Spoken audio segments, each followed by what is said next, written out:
Hallelujah. The Lord is my light and salvation. Whom shall I fear? Whom shall I be afraid? The Lord is my light and salvation. Whom shall I fear? Whom shall I be afraid? I will wait on. I will wait on you. I will trust in you. Anybody trust in you? I will trust in you. The Lord is my light and salvation. Whom shall I fear? Whom shall I fear? Whom shall I be afraid? Shall I be afraid? The Lord is my light and salvation. Whom shall I fear? Whom shall I fear? Whom shall I be afraid? I will wait on you. I will wait.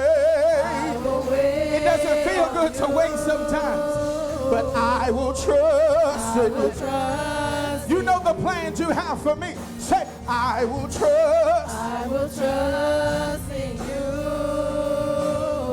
I will remain. Say, I will remain confident in it. I will see the goodness of. Come on, you got it. Lift your voice and say, I will remain. I will remain confident in it. I will see the goodness of the Lord. The Lord is my light and salvation. Shall I fear? Shall I fear? Shall I be afraid? The Lord is my light and salvation. Shall I fear? Shall I fear? Shall I be afraid? I will wait on you. Anybody waiting on a promise from God? I will wait on you. Yes, Lord. While I wait, I will trust in you. I will trust in you. I will remain. Hey!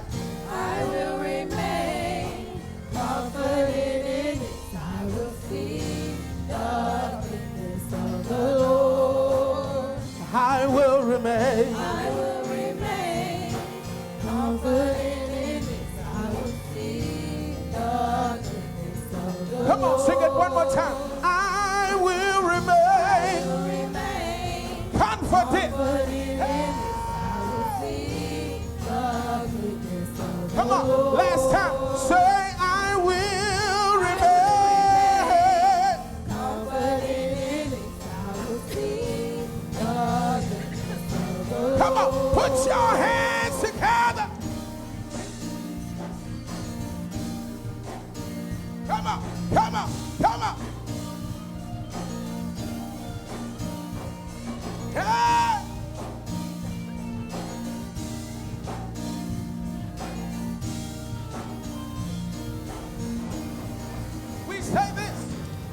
We set our hope on you. We set our hope on your love. We set our hope on the one who is the everlasting God. You are the everlasting God. We set our hope. We set our hope on you. We set our hope on your love. We set our hope on the one. 'Cause you are the everlasting God. You're the everlasting God.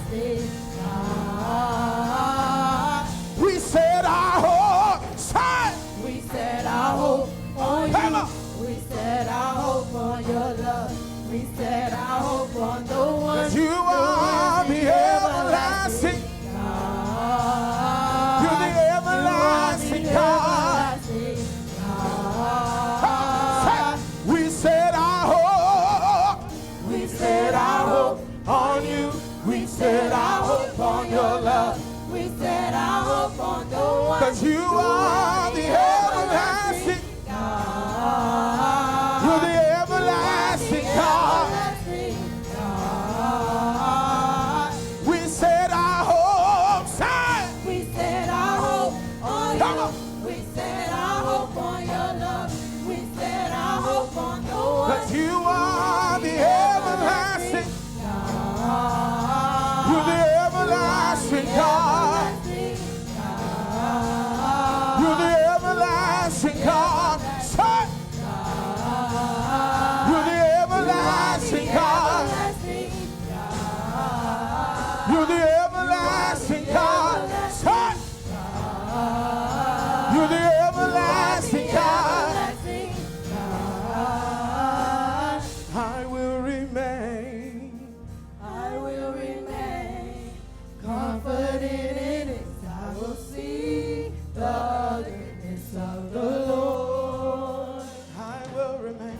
I will remain confident in this. I will see the goodness of the Lord. I will remain. I will remain confident in this. I will see the goodness of the Lord. Come on, if you know you're going to see it.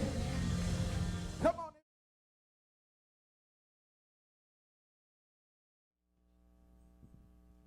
Psalms 23. The Lord is my shepherd, there is nothing I lack. He lets me lie down in green pastures. He leads me beside quiet waters. He renews my life.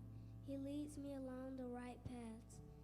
For his name's sake, even when I go through the darkest valley, I fear no danger, for you are with me. Your rod and your staff, they comfort me. You prepare a table for me in the presence of my enemies. You anoint my head with oil, my cup overflows. Only goodness and faithful love will pursue me all the days of my life, and I will dwell in the house of the Lord as long as I live.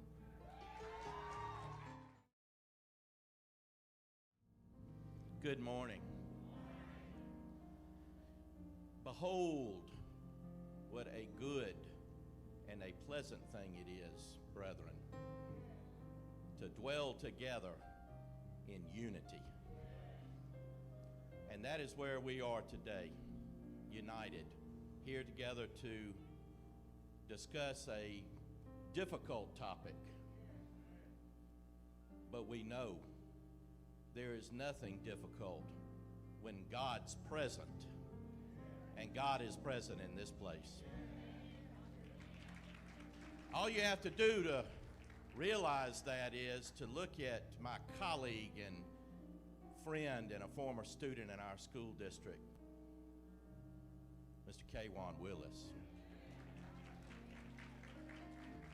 I was about in tears watching him and the joy and the Spirit pouring forth on us from Kwan.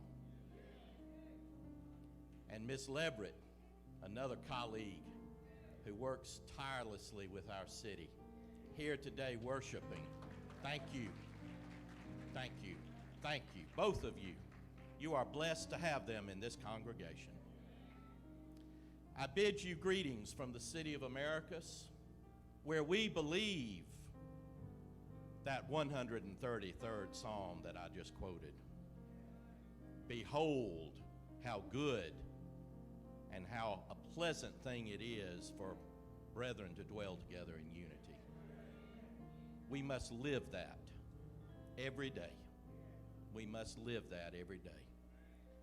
So I bring you greetings from the city council, from our staff, from all the employees, and from the community of 16,230 citizens, many of you dwelling in unity within our city limits here in Americus, Georgia.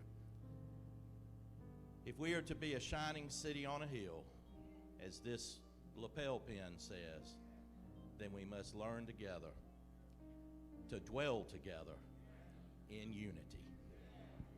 I thank you, and I am grateful to be here today to welcome our honored guest, whom I was privileged to watch, because I'm old enough to have watched it in original, not reruns. And it is a glorious show, still to this day. Still to this day. And when I find it in reruns where I can watch it, I will watch it every time. So what a great blessing it is to have you here with us. And I also would be remiss if I did not welcome our distinguished visitor from the city of Albany, the Good Life City to our south, Mrs. Carla Heath Sands. Thank you for being here. I mentioned her service to this place and her husband's service to this place as a federal district court judge for all these years, and they both are legends in this state. And we thank you for your service, both of you. Thank you.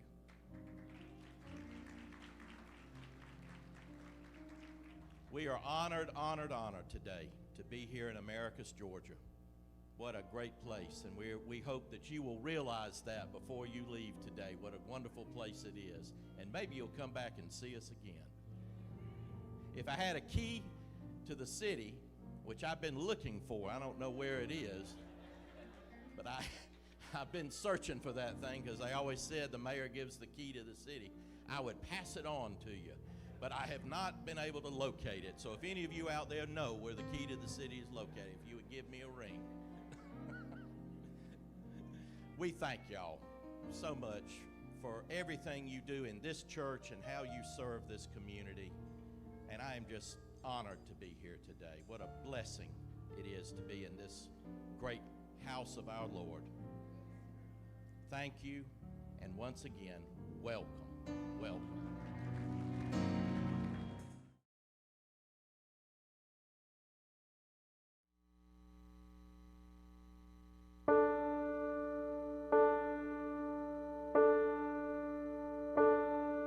I need someone to hold on for me, to what I can't seem to hold on to. The life we used to live is slipping through my fingertips like a thread that's unraveling. I suppose that nothing lasts forever, and everything is lost in its time. When I can't find the words that I'm trying to speak, when I don't know the face in the mirror I see, when I feel I'm forgotten and lost in this world, won't you please remember me? Remember me.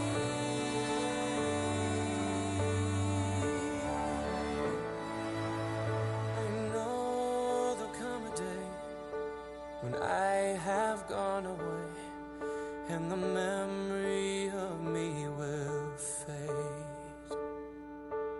But darling, think of me and who I used to be, and I'll be right there with you again. I hope I'm one thing worth not forgetting. Tell me that you'll never let me go. When I can't find the words that I'm trying to speak, when I don't know the face in the mirror I see, when I feel I'm forgotten and lost in this world, won't you please remember me?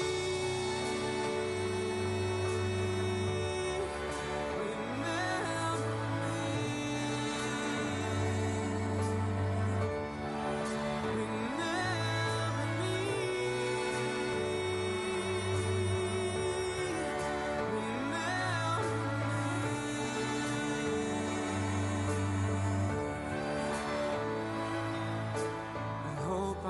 something worth not forgetting. Tell me that you'll never let me go. When I can't find the words that I'm trying to speak, when I don't know the face in the mirror I see, when I feel like I'm lost and alone in this world, won't you please remember me?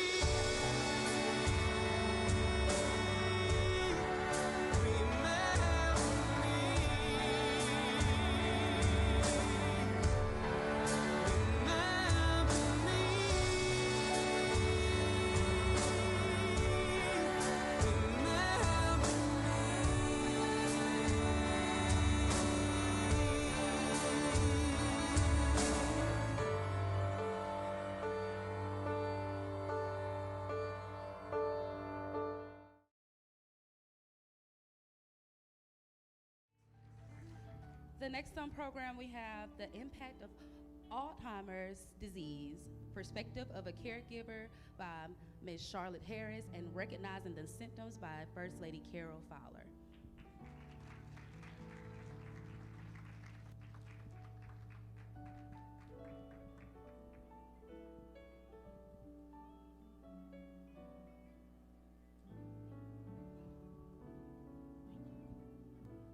Good morning. I thank God this morning for who He is.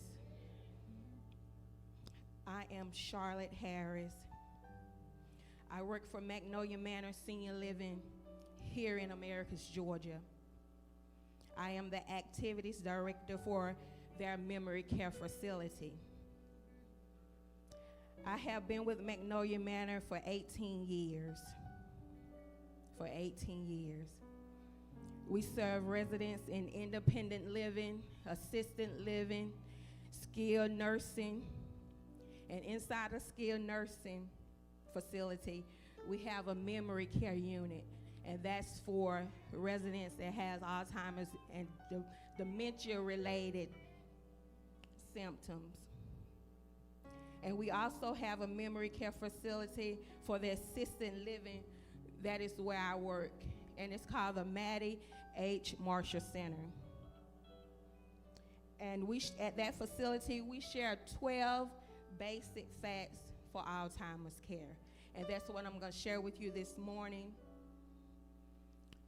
Alzheimer's is a disease and not a normal part of aging. You have to accept the disease. Patients are not misbehaving or forgetting on purpose. You cannot change this reality, but you can manage the behavior. Arguments are useless, and in fact, it makes matters worse. Confusion, memory loss, and frustrations are making the person behave irrationally, and you can't argue them out of it. Allow as much freedom and independence as possible while keeping safety and comfort in mind. Actions help when verbal communication may fail. Assume that the person may hear and understand what you say, even if they are confused. Appreciate the good moments and the good days, even though the person's abilities are not going to remain that way. Keep them active. Appropriate activities help patients pass the time meaningfully and productively and reduce agitation, boredom, daytime sleeping, and depression. Agitation can be alleviated when the caregiver remains calm, reassuring. That reassurance is very important. Reassuring and respectful, and being respectful of the patient and their feelings. adults with disabilities are still adults. Their mental level is not always equal to the social level. Adapt the task to fit the ability of the patient. Break down the activity into separate steps, or simplify the task that by eliminating the parts that may be frustrating to them. Assessments are always ongoing. What is safe and effective for now may not be so at a later time. Keep watching and keep reevaluating. I know that sometimes caregivers, they get burned out, they're stressed out, and then they have denial. And it's almost like you're grieving because that person that you once knew is not the same anymore. But we have a Heavenly Father that can get us through anything. Anything. And that's what I have for you this morning. And I do have more information. You can see me after service. I might have them back there so you can pick up the pamphlet. One more time, good morning, good morning. Thank you all for being here. To help us to shed some light and awareness on Alzheimer's this morning. I just want to take a quick second. If y'all didn't recognize that young man sitting over there, Apostle Felix Revels, please, let's recognize. I told him this morning, y'all know what I told him this morning? I said, from now on, I'm calling you Slim Shady. That's my Slim Shady. Thank you for being here with us today, Apostle.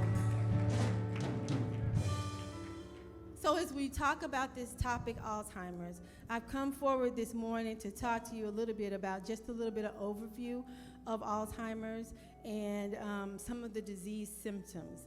Alzheimer's disease is a brain disorder that gets worse over time.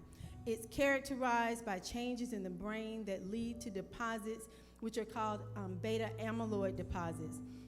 It's a particular protein. Alzheimer's disease causes the brain to shrink and the brain cells to eventually die. Alzheimer's disease is the most common cause of dementia, a gradual decline in memory and thinking, behavioral and social skills. These changes affect a person's ability to function, and we're talking about 100% functionality.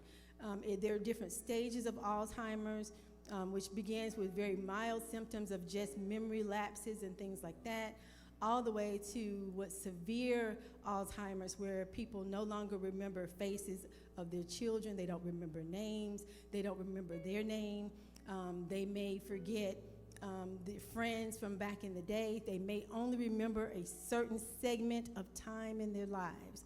And as you watch them decline, one of the last things that can happen with patients with Alzheimer's is they can even forget to eat. And so a lot of them end up on feeding tubes and things of that nature because their memory is so bad that they don't have cognitive function to remember to eat, feed, bathe themselves, and things like that. About 6.5 million people in the United States, age 65 and older, live with Alzheimer's disease. The early signs of the disease include forgetting recent events or conversations. Over time, it progresses to serious memory problems and loss of the ability to perform everyday tasks. Medicine may improve or slow the progression of the symptoms, but at this point, there is no cure. The Alzheimer's disease in advanced stages, like I said, severe loss of brain function can cause dehydration, malnutrition, or infection. Some of the symptoms can be memory loss, but memory loss is a common symptom for a lot of diseases. Everyone has memory loss lapses at time, but the memory loss associated with Alzheimer's disease persists and gets worse. Over time, memory loss affects the ability to function at home and at work.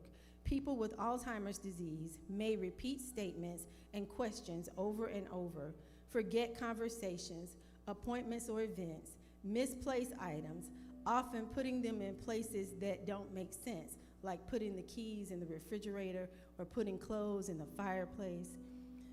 They get lost in places they should easily know, and they often sometimes forget the way home.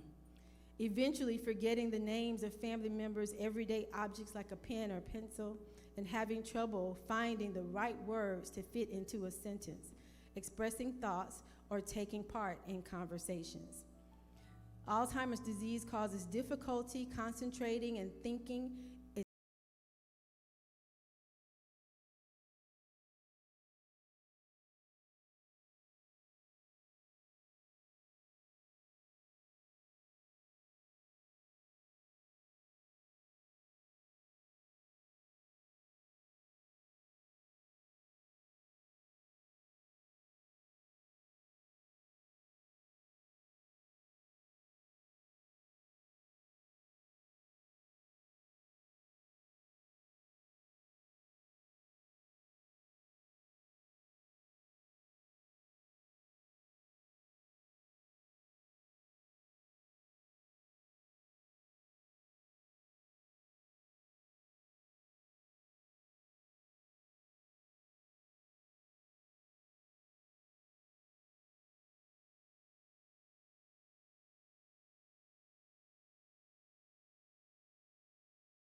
Believing something has been stolen when actually it's right in place, but they can't find it because they can't remember where it is, even when it's in a common place.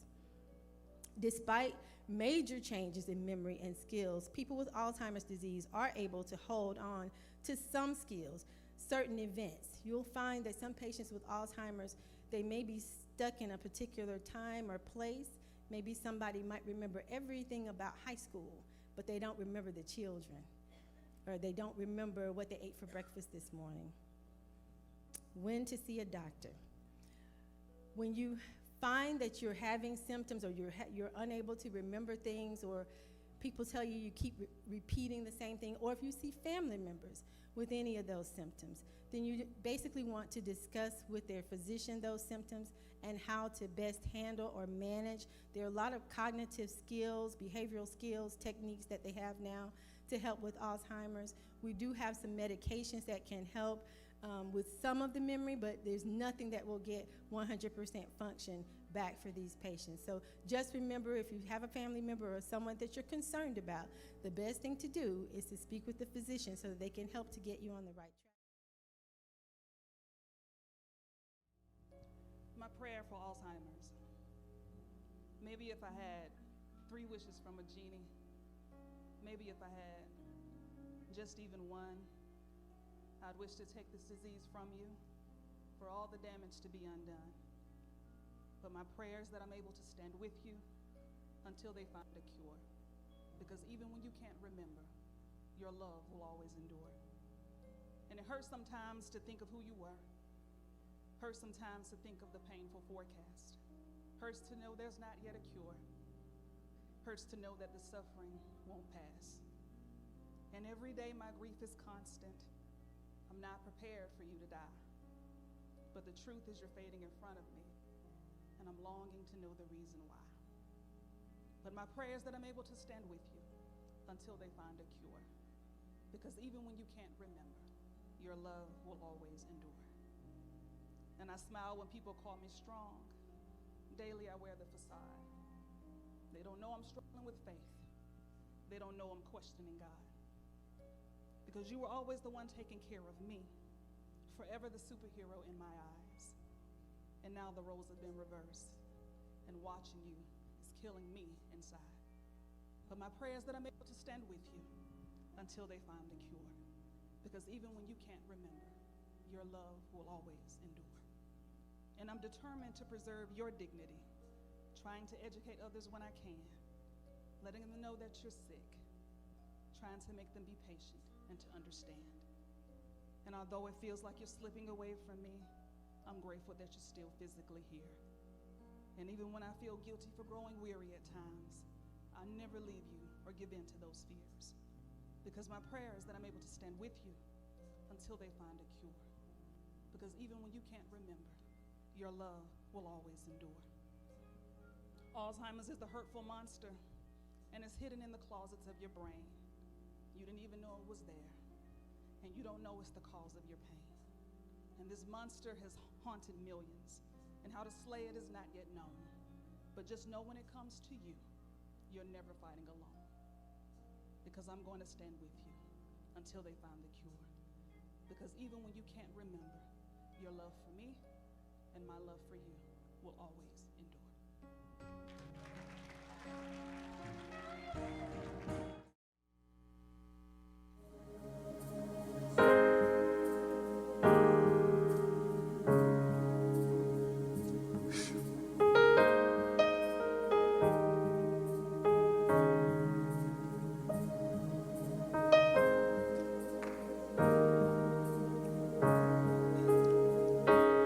You loved me. You did it holy, holy. And you saved me. I didn't save myself. You did it holy, holy. God, you healed me. You did it holy, holy. When I was bound, God, you freed me. Any free people in the house? You did it holy, holy. And let me just drop this on here tonight. And nothing's missing in me. Woo.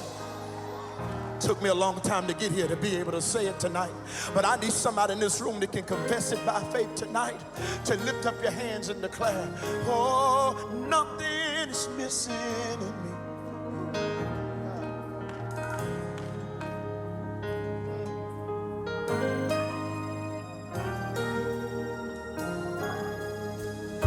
God, you love me.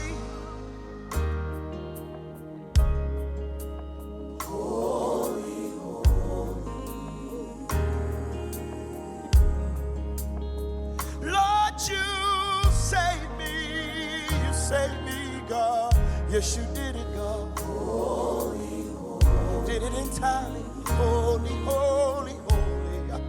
When I felt like I would bleed for the rest of my life, you healed me, God. And you did it holy, holy. Things I thought I would never get past, Lord. You freed me, God. You freed me, God. And you did it holy.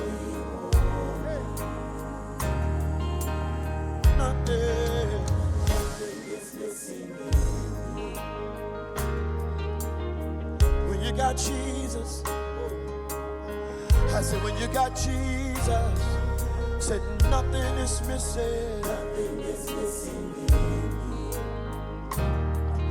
When you got Jesus in your life, come on, said nothing is missing. Yeah. Oh, somebody tonight, you ought to lift up your hands, because the enemy is always bringing stuff from your past over you, but you ought to declare tonight, nothing is missing. Nothing is missing. When you got Jesus, when you got Jesus, nothing is broken, nothing is broken. Nothing is broken in me. I may have a limp, but I'm still moving. I'm declaring that nothing, absolutely nothing is broken in me. Nothing is broken in me. Oh, hey. Somebody lift up your hands in this house and begin to declare in this house tonight. Say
missing. Come on. Nothing is missing in me. Nothing is missing.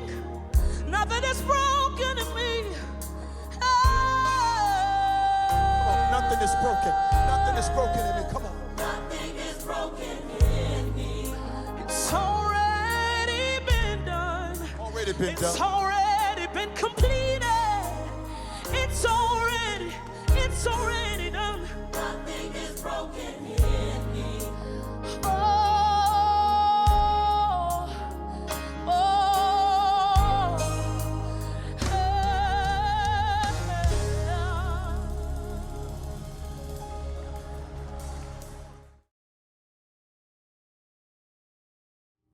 There's a sweet, sweet spirit in this place. There is a sweet, sweet spirit in this place. The Spirit of the Lord is in this place. And there is also another sweet spirit, Miss Bern'Nadett Stanis. And of course, you'll hear from her shortly. You know, real quick, I promise, real quick. But one of the things that I've heard over the years in terms of having a family member who has Alzheimer's or dementia is that you have to have a sense of humor with it to help yourself, right? So my late mother-in-law suffered from dementia. And one of the things, like early on, when Lewis would remind her of things, her response was, "I'm not senile yet." And even today, every now and then, we reflect on that, and it'll bring a smile to our faces. Ms. Bern'Nadett Stanis was born and raised in the Brownsville section of Brooklyn, New York. She was one of 5 children who grew up in a household with her parents and siblings with a lifestyle similar to Thelma Evans of Good Times. She was exposed to the arts in many forms, especially music and dancing. Later, she attended the Juilliard School of the Performing Arts. Her mother encouraged her to participate in a beauty pageant, but she fought that concept because of stage fright. And she would often fake an asthma attack, hoping to get out of it, but her mother was not hearing it. Now, as a result of her talents, she was approached to play the role of Thelma Evans on the upcoming CBS series Good Times, which aired from 1974 through 1979. And of course, we all know the rest is history. From there, Ms. Stanis went on to star in movies and shows with guest appearances all over the country, championing the cause to bring attention to Alzheimer's, from which her mother battled. 4 powerful books and motivational speaking has been her passion as of late, along with a starring role in Family Business, which is taking the country by storm thanks to Carl Weber and the BET network. Now, I cannot effectively tell it all, so we want to give Ms. Bern'Nadett Stanis, America's sweetheart, Thelma Evans, a real America's and Sumter County, Georgia welcome. And Ms. Stanis, you brought so many of us good times over the years. South Georgia has hopefully shown you some good times this weekend with our Southern hospitality and, of course, Mr. Tyler Harris there as your guide. Thank you so much for sharing so much of yourself this weekend here in South Georgia.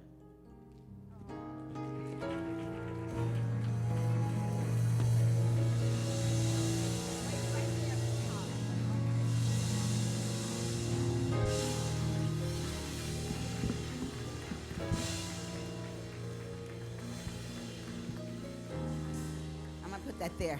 Thank you, everyone. I am so honored to be here. This has been a wonderful, wonderful weekend for me. But I want to say this. Thank you, Carla, for a great introduction.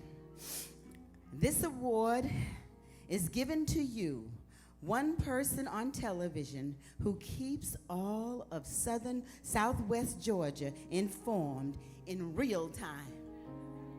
All right?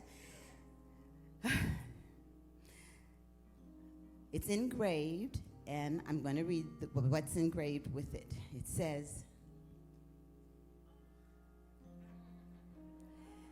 in real time, honoring WALB, Carla Heath Sands, broadcast journalist, presented by Bern'Nadett Stanis, August 27th, 2023.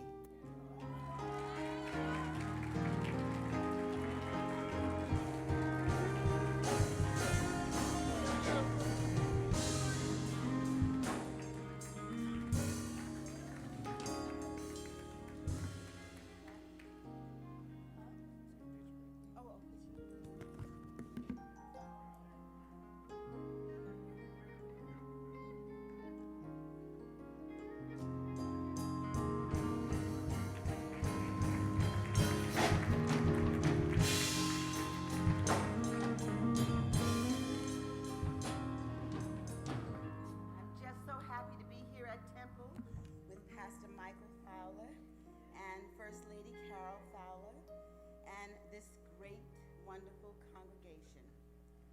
I am certain that Apostle and Shepherd Mother would be proud of what you all have accomplished here in Americas.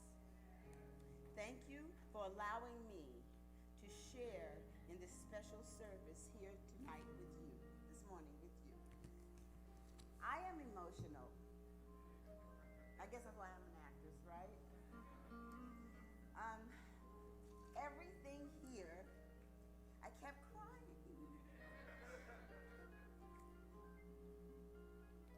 Because one of my best friends was my mother. She passed in 2011. And I've been struggling ever since. Everything that was said tonight is absolutely true. I'm going to just share my little story about it. My brother called me one day and he said, Bern'Nadett, I think it's time for you to come and get mommy. I lived in LA and she lived in New York. So I went there to get my mother. And I mean, my mother had it together all the time. And so when I walked in, I saw my mom. She was, hi Bern, everything was fine. This is the beginning. The hair was a little bit, undone. And the mismatched clothes, I just couldn't understand. And I said, wow, okay, Mom. I act like I didn't see it. I said, come on, Mom, now I want you to come visit me. I want you to come visit me for a while. She said, sure, we're like this. So when Mommy came, I noticed she kept saying, where's my purse? I said, your purse is right here, Mom. Okay. Did you pay my bills? I said, yeah, I paid your bills. She said, but where's my purse? I said, it's right here, Mom. Okay, she was satisfied with that for a minute. Did you pay my bills? Yeah, Mom, I paid your bills. Okay, but where's that purse of mine? It's right here, Mom. I said, okay, I'm going to take you to a neurologist.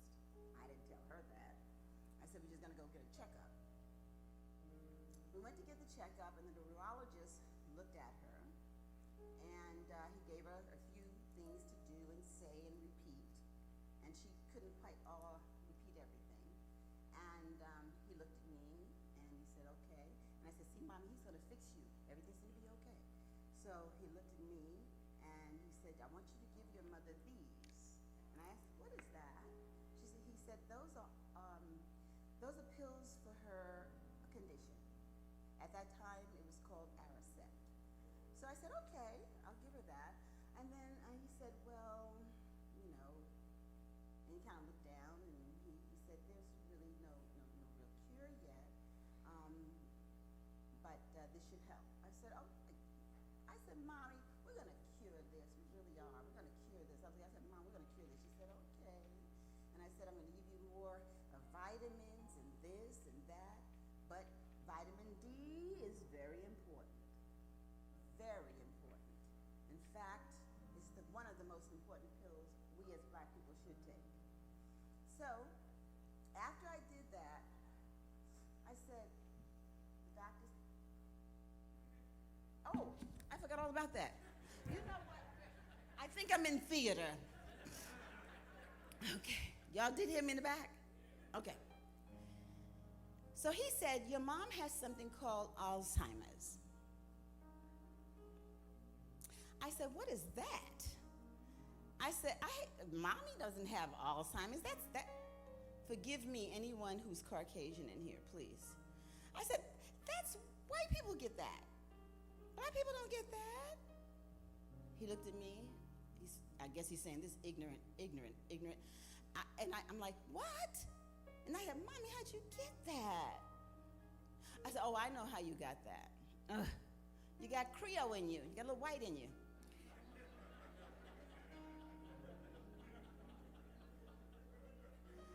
By this time, the doctor had nodded his head down like this. If this fool don't get out of my office, you know what I'm saying? Forgive me, but that's how ignorant I was to this disease, because I had never seen a black person with Alzheimer's. And so I only saw them on television. They were not black. So I said, no. So then she took the pill when we got home, and it must have jolted her, because she said, Bern. I said, what? She said, I'm back. I said, you're back, Mommy? Oh, I'm so glad. So it went on for a few days, but she was back to her old self again. And I realized that later on, I'm telling you things now, and I'm also saying things that I realized later on. Later on, I realized that the Aricept and some of the pills that they have today were given and tested by white men. So they work quite well for them. But it does not work very well for black people. It does not work for women that well.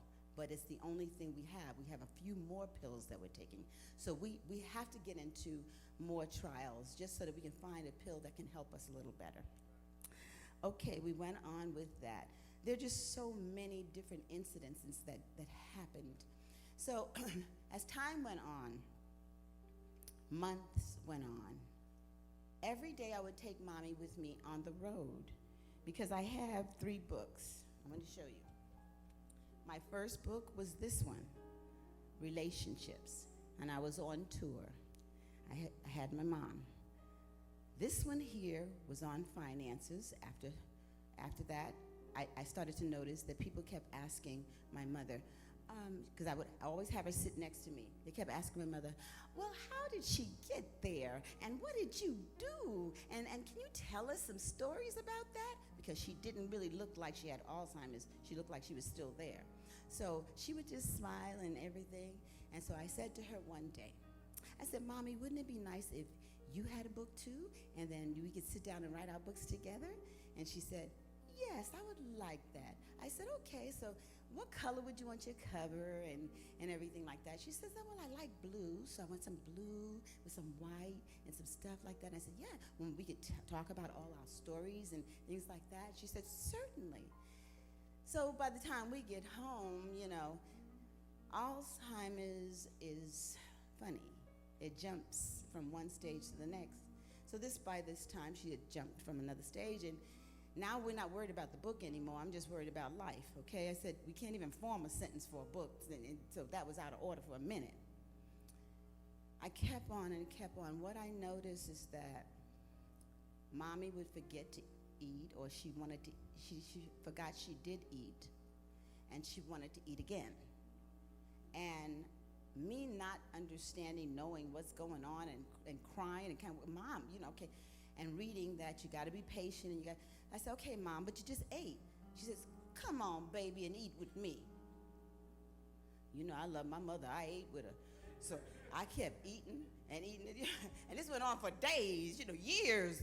A couple of years later, I would eat every time Mommy wanted to eat. She wanted some ice cream, come on. Want some cake, come on.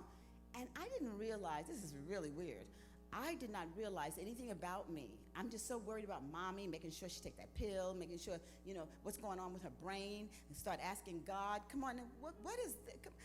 God, you got a cure. I can't, we can't, So about 3 years later, I go, I'm on the road, so I'm putting on clothes. The clothes, getting a little tight and everything. So I'm just trying to, go get some new clothes.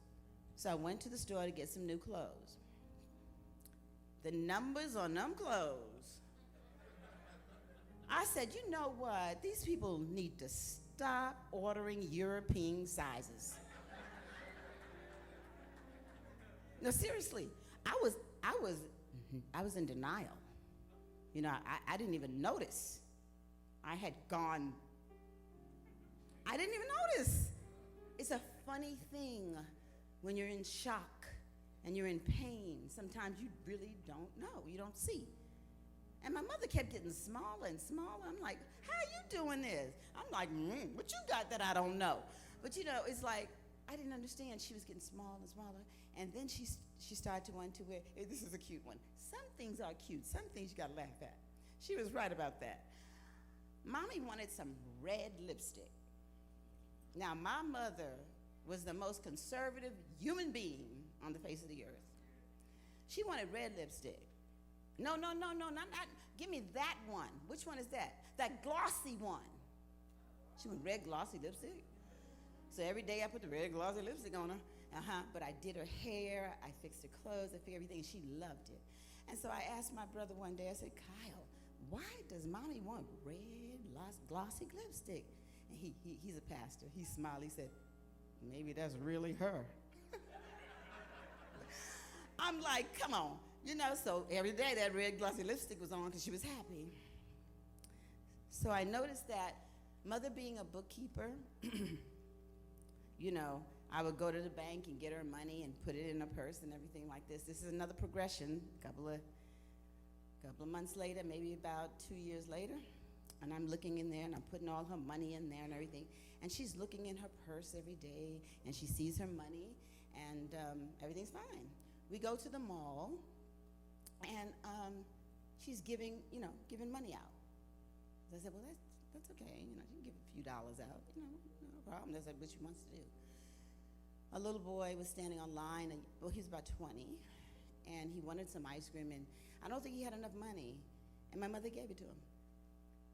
I said, Mommy, why you gave him money for ice cream? She said, because he wanted ice cream, and he didn't have enough money. So I said, okay. Hairdresser, she gave her like $100 extra.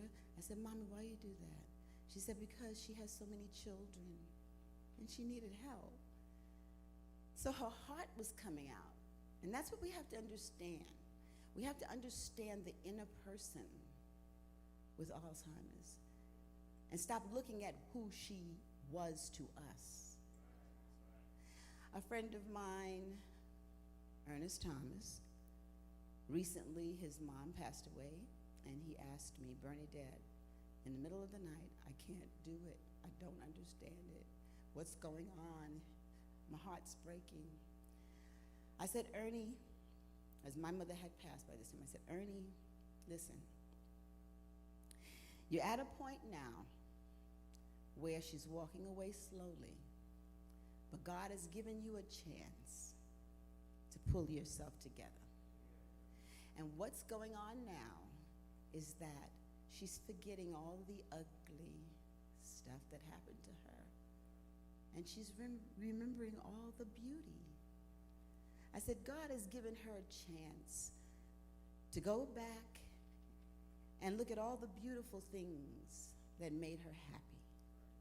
And I said, that's what you have to allow her to do. And we have to go where they are. Go where they are. And I said some other things to him, and he said, you changed the game for me, Bern'Nadett. It helped him in some ways. I said some other things to him too. But for me, Mommy went to about 14 years old, and she always talked about her mother coming down the aisle at her graduation, and she looked so gorgeous, and she always talked about this guy named Buddy Willis. So I put the graduation picture up for her so she could see it, and she saw Buddy Willis. And baby, every day we would talk about Buddy Willis, you hear me? Buddy Willis was our thing. And we would be laughing and smiling because that's where she was, okay? She stopped taking her pill. I don't want to take that, put on, smart as, they can be smart, honey, you watch them. Put it underneath the tongue, spit it out. I said, okay, I'm gonna have to be smarter than you now. And so I started crushing them up, and she like ice cream, put it in ice cream. She eat that ice cream, you got your pill. This time, with the money thing, she kept doing that, and I kept saying, I don't want to do this because my mother's a bookkeeper and she knows money, but mommy does not know money now. So what I had to do, this is what really kind of broke me. I went to Toys R Us, and I picked up a pack of play money, 2 packs, made it big, and I put it in a purse instead of her money. And she would sit there and watch Movie Provich. She would like that one. And yeah, she liked that one. And so we would watch that all day, and then she would take her money out and put all her money, in line, and she would count her little money and everything. And she was fine with that. She'd pick her money up and put it back in her purse. And I went to the bathroom, but I couldn't take it. She no longer knew what was fake and what was real. That hurt me. I had to deal with that, and I kept, in the middle of the night, I would ask God, why? Why my mom? Not that she's better than anybody, but why? She was such a good woman. Why give her this? And it wasn't until later on he answered me. Mommy would say, Mom? I said, Mom's not here. I'm Bern'Nadett, Mom. She said, yeah, Mom. I said, okay. You want me to be Mom today? I'll be your mom. Because you have been my mom for so many days. Okay, so I'll be Mom today. So I was Mom sometimes, and, everything. She always knew me. She knew. Then she started calling her aunt that was deceased. I said, oh, no, Ma, don't call Aunt Rena. Aunt Rena's not here. And my mother's very obedient. She's a very sweet woman. And she knew I didn't like that. She knew, and she didn't do it. She didn't do it anymore.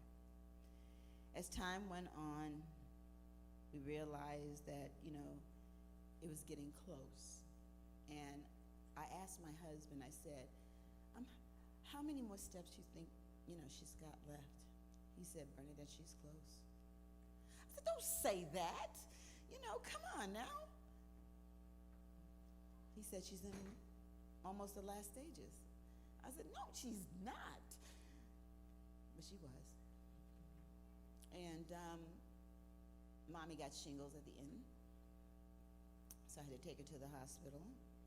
And they convinced me to give her a feeding tube. And he said, she's not eating anymore. So I did. And then they convinced me to put her in a facility. And I put her in a facility. It looked nice and clean and everything like that. I'm not going to say what facility, but they did not take care of her well. And the people that they have cleaning them at night will do it the quick way. 1 towel, a little bit of water, and no soap. So Mommy got an infection called the C. difficile infection. That's dangerous. So I'm supposed to take her out in 2 weeks, and they said, oh, no, you can't take her out. It's very contagious. She's got to stay there. That's kind of, that was like very, very traumatic to me. I'm still not knowing quite why, and so I'm learning that later. So to come to find out, 6 months later, Mommy passed. And I'm going to just tell you the night that she passed. The day before, I felt funny. I had my daughter pray with me. I had her friend pray with me. I kept saying, let's go see Mommy, let's go see Mommy. And we went up to see Mommy. And the next day, I was supposed to speak for the Alzheimer's Association. And so around 8, 9 o'clock, I said, Mommy, I'm leaving because I have to speak about you in the morning, okay? And I'll be back as soon as I finish. And she looked at me and she said, okay. She nodded her head. By this time, she still was able to understand things, but she had the feeding tube, things were going on. And so I was going to speak with her. But that night, my husband was in New York. My other daughter she was here. She was in her apartment. I have an older daughter. And at that time, Brittany, who was about 16 then, she was just learning how to drive. So she was on, with me. So I laid on one couch and she laid on the other couch, just in case, I just didn't feel like going to bed. And so around 3 o'clock in the morning, my cell phone rang. And I didn't answer it. And Brittany looked at it. She's a very strong girl. And she said, Mother, that's the hospital. You have to call them back. I called them back, and they said, come in. Your mother's vitals are failing. And when that hit me, I became paralyzed, seriously, because I could not realize at this time, is that possible that I'm losing my mother? That my mom's dying? Come on, and I just stood there. And my daughter said, Mommy, come on, we gotta go. I was paralyzed. So she decided that she was gonna help me get dressed, She said, come on, Mommy, Mama is waiting for us. I remember that. So I said, okay. So she hands me my blouse, I put on my blouse. And she hands me my pants, I put on my pants, And then she hands me my hair. I'm glad to.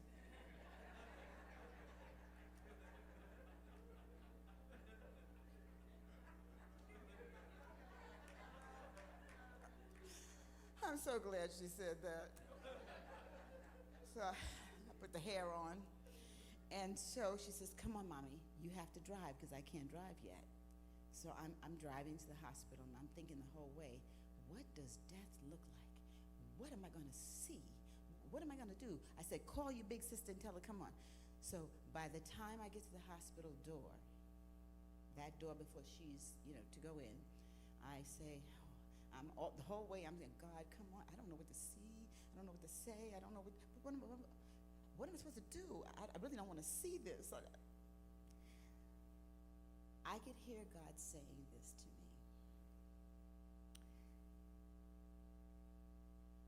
This is going to happen. And I want you to make it good for her. And when I heard that, it was like a spirit just came over me, and I knew what to do. I knew how to handle myself. I knew exactly what I was getting ready to do. And when I walked in there, Mommy was laying on there. She was up. She was laying down. And I said, and it was so peaceful in there. And I said, okay, Mother. I didn't break down or anything. I said, okay, Mother, I'm here. And I am going to be here until this thing is done. And I said, I don't care if it takes a day, 2 days, 3 days, a year. I'm laying here with you. So I laid down on a little cart. There's only one cart now. And I said to the nurse, can you please pull her over to the side so I could lay down with her? And the nurse said, no, I'm sorry, we can't do that. We cannot do that. She's got tubes and things. No, we can't do that. We can't do that. We can't do that. I said, oh, yeah, you're going to do that. I said, because if you don't do it, I am. Because I'm laying down with my mother this night. So I said, do you have a pillow? And she's looking at me like, this woman is crazy. Let me get her a pillow. Okay, she moved her over, and I laid down with Mommy. And it's funny things that go through your head. I was going to put my head on her chest. But I said, well, she's kind of tiny. And if I put my head on her chest, she won't be able to breathe. So I'm going to put my head on the pillow, and I put my leg on her leg, and I grabbed her hand. And I laid there. And it was so peaceful. And by this time, the 2 girls were going into the waiting room. They didn't come in with me at that time. There was a clock in front of me, and it said I think it was 1:30, and I laid down, and I fell asleep. I fell asleep. And when I woke up, it said 3:30. And I said, oh my God, I fell asleep. Did I miss anything? And I kind of looked over at her, and she was still breathing. I said, thank you. I didn't want to do that. So I said, okay. And then she's Catholic, so the priest came in and gave rites. He said, it's very peaceful in here. I said, yes, it is. And so my two daughters came back in, we prayed, and I told my oldest daughter, I said, no, she said to me, Mommy, Mama, they call her Mama. Mama doesn't look right. I said, what do you mean she doesn't look right? What do you mean? You know? And she said, well, her eyes don't look right, Mommy. I said, well, show her the picture of Jesus. So we grabbed the picture of Jesus, and she showed it to her. She said, no, she looks like she's looking through the paper, Mom. I said, no. She loves Mary. She loves Jesus' mother. Show her a picture of Mary. Show her a picture of Mary. She said, here's a picture of Mary. She said, Mommy, Mama doesn't look right. She's looked like she's looking through the page, through the paper. And I said, oh, really? And I knew it was time. So I walked on the other side of the bed, and I looked at my mother's eyes, and I saw bloodshots coming. I said, oh my God, I'm looking in the eyes of death. And she had the tubes in her mouth. And I said, listen, Mommy, I want you to know something. I love you. I love you. I love you. I love you. I love you, Mom. I love you, Mommy. I love you, Mommy. And I know you love me too. But I want you to remember, Mommy, that we had a good time. We had a good time. And it's not over yet. But when I said that, I could see her looking up. I said, Dior, I think she's looking at the real thing. I think she's looking at the real thing. And I could feel it. I could feel God grabbing her hand. And he took her. He took her. And I felt it. So no one can tell me it's not real. No one can tell me it's not real, because I know he took her. And then they called Cold Blue, and they rushed me out. And I didn't know what Cold Blue was. What do I know? So I'm rushing out, and I go and sit where the girls are sitting in the waiting room, and they say to me, the nurse, we got her back. Now, if she should leave again, do you want us to get her back? I said, yes. Yeah. Yes, get my mother back. And by this time, I'm on the phone with my brother, who is a pastor. And he says to me, Bern'Nadett, she's only doing it for you. And I want you to remember something. It hurts her every time she comes back. And I want you to let her go. He said, let her go, Bern'Nadett. So when they came back and they said, we got her back. Do you want us to get her back if she goes again? I said, no, let her go. Let her go. And we did the thing. My brother was ready, and I said to Brittany, who is sitting over there, I said, Brittany, you have to do it for me, because I can't go in. I can't look at her. She said, Mommy, I'm going to go in and look at her. If she looks not so good, I'm going to tell you. If she looks good, you're going to come in and see her, okay? I said, okay. So she came. She went in by herself, and she came back. She said, she looks like she's sleeping, Mommy. I said, okay. And so I went in. But I do know that the hearing is the last to go. So I know she heard me. And I said, Mom, I'm here. and everything's going to be okay, okay? And I can see a tear come down her eye. And I said, I'm going to wash your face, Mom. I'm going to wash your face for the last time. And I wiped her face. And I said, I'm going to put some music on for you, okay?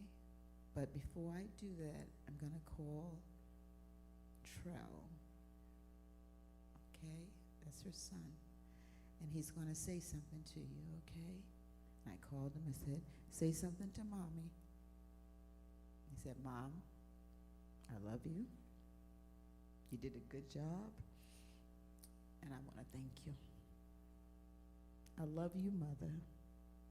And I know you'll always be with us. And that was it. And after that, I decided to write a book, but it took me 5 years to write it. And in the research of the book, that's when I learned so many things that I share in the book. But I just want to say something to all of us. It's real. We're all going to have to do it. But once you understand that they're going to be okay, and it's another level up, it's like old clothes. You got to take them off. But the spirit never dies. It never dies. When I'm in pain or when I'm lonely, do you know, I call my mom. I call my daddy. And they come to me. Daddy comes in a dream, and he'll say something. Mommy used to come in a smell. Sounds crazy. But I could smell the smell. And I knew my mother was there. One time the smell got very strong, and I went from room to room to room, and I could smell it. And I asked my husband, can you smell that? He says, no. But I got scared. It scared me. And she never came back that way again. As a matter of fact, she comes to my sister, and my sister tells me. And I say, Mom, you can come back. She said, I know she said, no, I'm not coming back to you, but I'll get it to you. And she knows I'm a scary cat. But anyway, those are my stories, and I'm honored to share them with you. And I just want you to know, when you get to that point, we must not be selfish. It's their moment, and we have to let them go in peace, because they don't want to leave their children.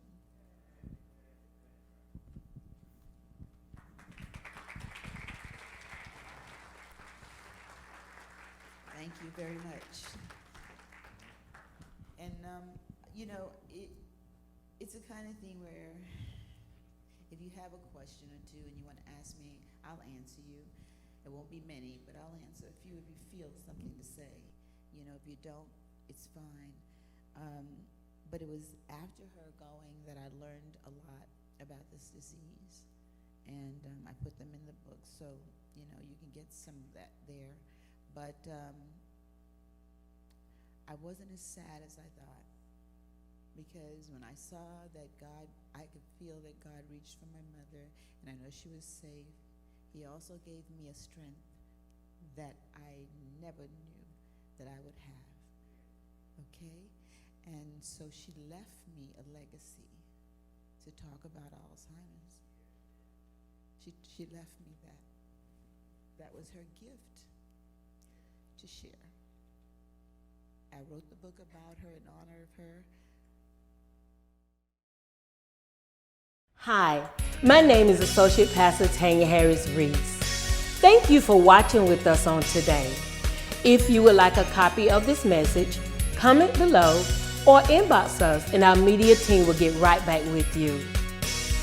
If you would like to sow into the ministry, please mail a check to the address listed below or download the Giveify app and search America's Holiness Deliverance Temple. Stay connected with us through all our social media platforms. Thank you again for joining us, and we will see you